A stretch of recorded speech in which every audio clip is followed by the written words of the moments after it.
Hi ಕನ್ನಡವಾದ YouTube ಚಾನಲ್ಗೆಲ್ಲ ವಿದ್ಯಾರ್ಥಿನಿಯರಿಗೆ ಸ್ವಾಗತ ಅಂತ ಹೇಳ್ತಾ SSLC ವಾರ್ಷಿಕ ಪರೀಕ್ಷೆ 2ಕ್ಕೆ ಸಂಬಂಧಪಟ್ಟಂತೆ ವಿದ್ಯಾರ್ಥಿಗಳು ವಿಡಿಯೋಸ್ನ ಮಾಡಿ ಅಂತ ಇನ್ಸ್ಟಾಗ್ರಾಮಲ್ಲಿ ಕೂಡ ನಮಗೆ ಕೇಳ್ತಾ ಇದ್ದೀರಿ. ಅಂದರೆ ಆ ಒಂದು ಪರೀಕ್ಷೆನ ಬರೀತಿರುವಂತಹ ವಿದ್ಯಾರ್ಥಿಗಳು ರಾಜ್ಯದಲ್ಲಿ ಸುಮಾರು 1,80,000ಕ್ಕೂ ಅಧಿಕ ವಿದ್ಯಾರ್ಥಿಗಳು ಪರೀಕ್ಷೆಗೆ ನೋಂದಣಿಯನ್ನು ಮಾಡಿಕೊಂಡು ವಾರ್ಷಿಕ ಪರೀಕ್ಷೆ 2ನ್ನ ಬರೀತಿದ್ದೀರಾ. ಫಲಿತಾಂಶವನ್ನು ಉತ್ತಮ ಪಡಿಸ್ಕೋಬೇಕು ಅಂತಲೂ ಕೂಡ SSLC ವಾರ್ಷಿಕ ಪರೀಕ್ಷೆ 2ನ್ನ ವಿದ್ಯಾರ್ಥಿಗಳು ಬರೀತಿದ್ದಾರೆ. ನಂತರದಲ್ಲಿ ಒಂದು ವಾರ್ಷಿಕ ಪರೀಕ್ಷೆ 1ಕ್ಕೆ ಹಾಜರಾತಿಯ ಕೊರತೆಯಿಂದ ವಿದ್ಯಾರ್ಥಿಗಳು ಯಾರು ಪರೀಕ್ಷೆ 1ನ್ನ ಬರೆದಿಲ್ಲ ಆ ವಿದ್ಯಾರ್ಥಿಗಳು ಕೂಡ ವಾರ್ಷಿಕ ಪರೀಕ್ಷೆ 2ಕ್ಕೆ ನೋಂದಣಿಯನ್ನು ಮಾಡಿಕೊಂಡು ಪ್ರೈವೇಟ್ ಕ್ಯಾಂಡಿಡೇಟ್ ಆಗಿ ಪರೀಕ್ಷೆಯನ್ನು ಬರೀತಿರುವಂತದ್ದಾಗಿರ್ಬೋದು. ನಂತರದಲ್ಲಿ ವಾರ್ಷಿಕ ಪರೀಕ್ಷೆ 1ನ್ನ ಬರೆದು ಅದರಲ್ಲಿ NC ನಾಟ್ ಕಂಪ್ಲೀಟೆಡ್ ಅಂತ ಬಂದಿರುವಂತಹ ವಿದ್ಯಾರ್ಥಿಗಳು ಕೂಡ ವಾರ್ಷಿಕ ಪರೀಕ್ಷೆ 2ನ್ನ ಬರೀತಾ ಇದ್ದೀರಾ. ಇದೇ ಸಂದರ್ಭದಲ್ಲಿ ಈ ವಿದ್ಯಾರ್ಥಿಗಳು ವಾರ್ಷಿಕ ಪರೀಕ್ಷೆ 2ರ ರಿಸಲ್ಟ್ ಯಾವಾಗ ಕೊಡ್ತಾರೆ ಅಂದ್ರೆ SSLC ಎಕ್ಸಾಮ್ 2 ರಿಸಲ್ಟ್ ಯಾವಾಗ ಬರುತ್ತೆ, ಆ ನಂತರದಲ್ಲಿ ನಾವು ಕೂಡ PUC ಮತ್ತೆ ಇತರೆ ಒಂದು ಕೋರ್ಸ್ಗಳಿಗೆ ಅಡ್ಮಿಷನ್ ಆಗಬೇಕು ಅಂತ ಇದ್ದೀವಿ. ಸೊ ಹಾಗಿದ್ರೆ ನಮ್ಮ ಒಂದು ರಿಸಲ್ಟ್ಗಳು ತಡ ಆಗುತ್ತಾ, ರಿಸಲ್ಟ್ ಯಾವಾಗ ಬರುತ್ತೆ ಅಂತ ಕೇಳ್ತೀರಿ. ಇದೇ ಸಂದರ್ಭದಲ್ಲಿ ವಿದ್ಯಾರ್ಥಿಗಳಿಗೆ ಇದೀಗ ಒಂದು ಜೂನ್ ತಿಂಗಳಲ್ಲಿ ರಿಸಲ್ಟ್ ಬರೋದಿಲ್ಲ, ಜುಲೈ ತಿಂಗಳಲ್ಲಿ ರಿಸಲ್ಟ್ಗೆ ಸಂಬಂಧಪಟ್ಟಂತೆ ಒಂದು ಮಾಹಿತಿಗಳು ಕೂಡ ಸಿಗ್ತಿದೆ. ಅದನ್ನ ಒಂದು ಸ್ಕ್ರೀನ್ ಶಾಟ್ ಅನ್ನ ಕೂಡ ವಿದ್ಯಾರ್ಥಿಗಳು ನಮಗೆ ಕಳಿಸಿ ಜುಲೈನಲ್ಲಿ ರಿಸಲ್ಟ್ ಬರುತ್ತಂತೆ, ಜೂನ್ ನಲ್ಲಿ ಬರೋದಿಲ್ವಾ, ಹಾಗಿದ್ರೆ ತುಂಬಾ ತಡ ಆಗುತ್ತಲ್ಲ ನಾವು ಕಾಲೇಜುಗಳೆಲ್ಲ ಸೇರ್ಕೊಳ್ಳೋದಕ್ಕೆ, ಲಾಸ್ಟ್ ಡೇಟ್ ಎಲ್ಲ ಮುಗಿದೋಗಿರುತ್ತೆ. ಇತರ ಪ್ರಶ್ನೆಗಳನ್ನ ಕೇಳ್ತಾ ಇದ್ರಿ.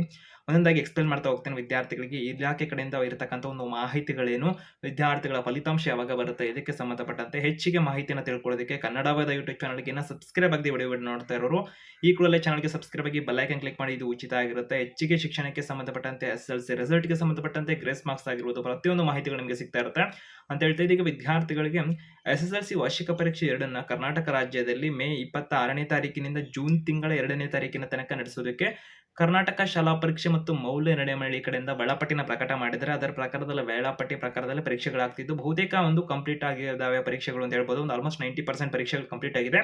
ಜೂನ್ 2ನೇ ತಾರೀಕು ಕೆಲವೊಂದು ಪರೀಕ್ಷೆಗಳಿತ್ತು, ಅದು ಮುಗಿದಂತ ಸಂದರ್ಭದಲ್ಲಿ ವಿದ್ಯಾರ್ಥಿಗಳಿಗೆ ಪರೀಕ್ಷೆಗಳು ಮುಕ್ತಾಯ ಆಗಿತ್ತು ಅಂತ ಹೇಳ್ಬೋದು. ಇದೀಗ ವಿದ್ಯಾರ್ಥಿಗಳಿಗೆ ಪರೀಕ್ಷೆ ಶುರು ಹಂತದಿಂದನೂ ಕೂಡ ರಿಸಲ್ಟ್ ಯಾವಾಗ ಅಂತ ಒಂದು ಪ್ರಶ್ನೆ ಕೇಳ್ತೀರಿ.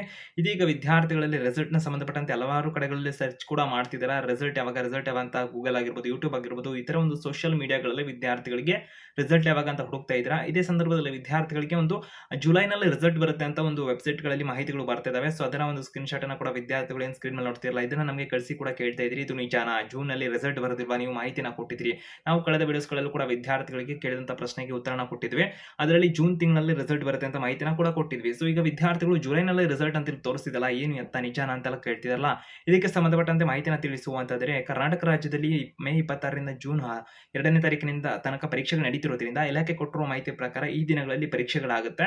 ವಿದ್ಯಾರ್ಥಿಗಳಿಗೆ ವಾರ್ಷಿಕ ಪರೀಕ್ಷೆ 3 ಇದೆಯಲ್ಲ SSLC ಎಕ್ಸಾಮ್ 3, ಅದನ್ನ ಜೂನ್ ತಿಂಗಳ 23ನೇ ತಾರೀಕಿನಿಂದ 30ನೇ ತಾರೀಕು ತನಕ ನಡೆಸ್ತೇವೆ ಅಂತ ಮಾಹಿತಿನ ಕೊಟ್ಟಿದ್ದಾರೆ. ಸೊ ಜುಲೈನಲ್ಲಿ ರಿಸಲ್ಟ್ ಕೊಡ್ತಾರೆ ಅಂದ್ರೆ ಇದರಲ್ಲಿ NC ಅಥವಾ ನಾಟ್ ಕಂಪ್ಲೀಟೆಡ್ ಅಂತ ವಿದ್ಯಾರ್ಥಿಗಳು ಅಥವಾ ಫಲಿತಾಂಶ ಉತ್ತಮ ಪಡಿಸಬೇಕು ಅಂತ ವಿದ್ಯಾರ್ಥಿಗಳು ಅಥವಾ 2ನೇ ಎಕ್ಸಾಮ್ಗೆ ಒಂದು ಹಾಜರಾತಿ ಕೊರತೆ ಕಾರಣಕ್ಕೆ ನಾನು ವಿದ್ಯಾರ್ಥಿಗಳು ಕಟ್ಟಿರೋದಿಲ್ವಲ್ಲ, ಅಂದ್ರೆ ಒಂದು ಎಕ್ಸಾಮ್ 1ಗೆ ಆ ವಿದ್ಯಾರ್ಥಿಗಳಿಗೆ ಪ್ರೈವೇಟ್ ಕ್ಯಾಂಡಿಡೇಟ್ ಆಗಿ ಇತರ ಎಲ್ಲ ವಿದ್ಯಾರ್ಥಿಗಳಿಗೆ ಎಕ್ಸಾಮ್ 3ಗೆ ನೋಂದಣಿ ಮಾಡ್ಕೊಳ್ಳೋದಕ್ಕೆ ಅವಕಾಶ ಕೊಡಬೇಕಿರುತ್ತೆ. ಅರ್ಥ ಆಗ್ತಿದೆ ಅನ್ಕೊಂಡಿದ್ದೀನಿ. ವಾರ್ಷಿಕ ಪರೀಕ್ಷೆ 3 ಜೂನ್ 23ರಿಂದ ನಡೆಸ್ತೀವಿ ಅಂತ ಇಲಾಖೆಯವರು ಮಾಹಿತಿನ ಕೊಟ್ಟಿರೋದ್ರಿಂದ ಸೊ ರಿಸಲ್ಟ್ ನ ಜುಲೈಯಲ್ಲಿ ಬರೋದಿಲ್ಲ. ವಿದ್ಯಾರ್ಥಿಗಳು ಏನು ವೆಬ್ಸೈಟ್ ನಿಮ್ಗೆ ಶೋ ಆಗ್ತಿದೆಯಲ್ಲ, ವಿದ್ಯಾರ್ಥಿಗಳು ಏನು ಕೇಳ್ತಾ ಇದಿರಲ್ಲ ಇದು ನಿಜಾನ ಸುಳ್ಳ ಅಂತ, ಅದು ಸುಳ್ಳಾಗಿರುತ್ತೆ ವಿದ್ಯಾರ್ಥಿಗಳಿಗೆ. ಅದು ಯಾವುದೇ ರೀತಿ ಅಧಿಕೃತ ಮಾಹಿತಿ ಅಂತೂ ಅಲ್ಲ, ಅದು ಆ ರೀತಿ ಆಗೋದೇ ಇಲ್ಲ. ಜುಲೈನಲ್ಲಿ ರಿಸಲ್ಟ್ ಅಂತಲ್ಲ, ಜೂನ್ ತಿಂಗಳಲ್ಲೇ ರಿಸಲ್ಟ್ ಅಂತೂ ಬರುತ್ತೆ ನಿಮ್ದು. ಜೂನ್ ಅಲ್ಲಿ ಯಾವಾಗ ರಿಸಲ್ಟ್ ಬರುತ್ತೆ ಅದ್ರ ಬಗ್ಗೆ ಮಾಹಿತಿನ ತಿಳಿಸುವಂತಾರೆ. ವ್ಯಾಲ್ಯೂಯೇಷನ್ ಗಳನ್ನ ವಿದ್ಯಾರ್ಥಿಗಳಿಗೆ ಉತ್ತರ ಪತ್ರಿಕೆ ಎಲ್ಲ ಅಂದ್ರೆ ವ್ಯಾಲ್ಯೂಯೇಷನ್ ವಿದ್ಯಾರ್ಥಿಗಳಿಗೆ ಪರೀಕ್ಷೆ ಏನು ಬರೆದಿರಲ್ಲ ಉತ್ತರ ಪತ್ರಿಕೆ ಎಲ್ಲಾನು ಆ ದಿನದಲ್ಲೇ ವ್ಯಾಲ್ಯೂಯೇಷನ್ಗಳು ಆಗ್ತಿರುವಂತ ಸಾಧ್ಯತೆಗಳು ಇದಾವೆ ಅಂತ ಮಾಹಿತಿಗಳು ಕೂಡ ಬಂದಿದ್ದು. ಅಂದ್ರೆ ವ್ಯಾಲ್ಯೂಯೇಷನ್ ಎಲ್ಲ ಬೇಗನೆ ಮಾಡಿ ವಿದ್ಯಾರ್ಥಿಗಳಿಗೆ ಜೂನ್ ತಿಂಗಳ 10ನೇ ತಾರೀಕಿನ ಒಳಗಡೆ ನಿಮ್ಮ ಒಂದು ರಿಸಲ್ಟ್ ಬಹುತೇಕವಾಗಿ ಬರುತ್ತೆ ಅಂತ ಹೇಳ್ಬೋದಾಗಿರುವಂಥದ್ದು. ಜೂನ್ ತಿಂಗಳ 10ನೇ ತಾರೀಕಿನ ಒಳಗಡೆ ನಿಮ್ಮ ಒಂದು ರಿಸಲ್ಟ್ ಅನ್ನ ನಿರೀಕ್ಷೆ ಮಾಡಬಹುದಾಗಿರುತ್ತೆ. ಜೂನ್ ತಿಂಗಳ 10ನೇ ತಾರೀಕು ಮೊದಲು ಅಥವಾ ಜೂನ್ ತಿಂಗಳ ಆಸುಪಾಸಿನಲ್ಲಿ ನಿಮ್ಮ ರಿಸಲ್ಟ್ ಅಂತೂ ಬರುತ್ತೆ. ಒಟ್ಟು ಜೂನ್ ಮಂತ್ ಅಂತೂ ಕನ್ಫರ್ಮ್ ಬಂದೇ ಬರುತ್ತೆ ನಿಮಗೆ. ಯಾಕಂದ್ರೆ ನೀವು ವಾರ್ಷಿಕ ಪರೀಕ್ಷೆ 3ಕ್ಕೆ ಫಲಿತಾಂಶ ಕಡಿಮೆ ಬಂತು ಅನ್ನೋರು ಅಥವಾ ಫಲಿತಾಂಶವನ್ನ ಇನ್ನೂ ಹೆಚ್ಚಿಗೆ ಮಾಡ್ಕೋಬೇಕು ಅನ್ನೋರು ಅಥವಾ ವಿದ್ಯಾರ್ಥಿಗಳು ಯಾರು ನಾಟ್ ಕಂಪ್ಲೀಟೆಡ್ ಅಂತ ಮತ್ತೆ ಬಂದ್ರೆ NC ಅಂತಕ್ಕಂಥ ವಿದ್ಯಾರ್ಥಿಗಳು ಅಂದ್ರೆ ಫೇಲ್ ಆದ್ರೆ ಆ ಒಂದು ಅರ್ಥದಲ್ಲಿ ಬರುವಂತ ವಿದ್ಯಾರ್ಥಿಗಳಿಗೆ ಮತ್ತೆ ಎಕ್ಸಾಮ್ 3ಗೆ ನೋಂದಣಿ ಮಾಡ್ಕೋಬೇಕಿರುತ್ತೆ. ಅವರು ಜೂನ್ 23ರಿಂದ ಎಕ್ಸಾಮ್ ಅಂದ್ರೆ ಜೂನ್ ಆಲ್ಮೋಸ್ಟ್ 15ನೇ ತಾರೀಕು ನಂತರದಲ್ಲೆಲ್ಲ ನೋಂದಣಿ ಪ್ರಕ್ರಿಯೆ ಇರಬೇಕಾಗಿರುತ್ತೆ. ಆ ಕಾರಣಕ್ಕೆ ಜುಲೈನಲ್ಲ ಜೂನ್ ತಿಂಗಳಲ್ಲೇ ರಿಸಲ್ಟ್ ಬರುತ್ತೆ. ನಿಮ್ಗೆ ಯಾವ್ದಾದ್ರು ವೆಬ್ಸೈಟ್ ಅಲ್ಲಿ ಇನ್ನೊಂದ್ ಕಡೆ ಮತ್ತೊಂದ್ ಕಡೆ ಜುಲೈನಲ್ಲಿ ರಿಸಲ್ಟ್ ಅಂತ ಬರ್ತಿದ್ರೆ ಅದೊಂದು ಫೇಕ್ ನ್ಯೂಸ್ ಆಗಿರುತ್ತೆ, ಅದನ್ನ ನಂಬಕ್ ಹೋಗ್ಬೇಡಿ ಅಂತ ಹೇಳ್ತಾ ನಿಮ್ಮೆಲ್ಲ ಸ್ನೇಹಿತರಿಗೆ ಮಾರಿದೇ ವಿಡಿಯೋ ಶೇರ್ ಮಾಡಿ ಅವ್ರಿಗೂ ಕೂಡ ಒಂದು ಮಾಹಿತಿನ ತಲುಪಿಸಿ ಅವ್ರಿಗೂ ಕೂಡ ಜುಲೈನಲ್ಲಿ ರಿಸಲ್ಟ್ ಒಂದು ಮಂತ್ ವೇಟ್ ಮಾಡ್ಬೇಕಂತೆಲ್ಲ ಒಂದು ಪ್ರಶ್ನೆಗಳು ಬರ್ತಿರ್ಬೋದು. ವಿಡಿಯೋ ಮುಖಾಂತರ ಅವ್ರಿಗೆ ಒಂದು ಕ್ಲಾರಿಟಿ ಸಿಗ್ಲಿ ಅಂತ ಹೇಳ್ತಾ ಹೆಚ್ಚಿಗೆ ಅಪ್ಡೇಟ್ಸ್ ಇನ್ಫಾರ್ಮೇಷನ್ಗೆ ಚಾನಲ್ಗೆ ಸಬ್ಸ್ಕ್ರೈಬ್ ಆಗಿ ಬೆಲ್ ಐಕನ್ ಕ್ಲಿಕ್ ಮಾಡಿ.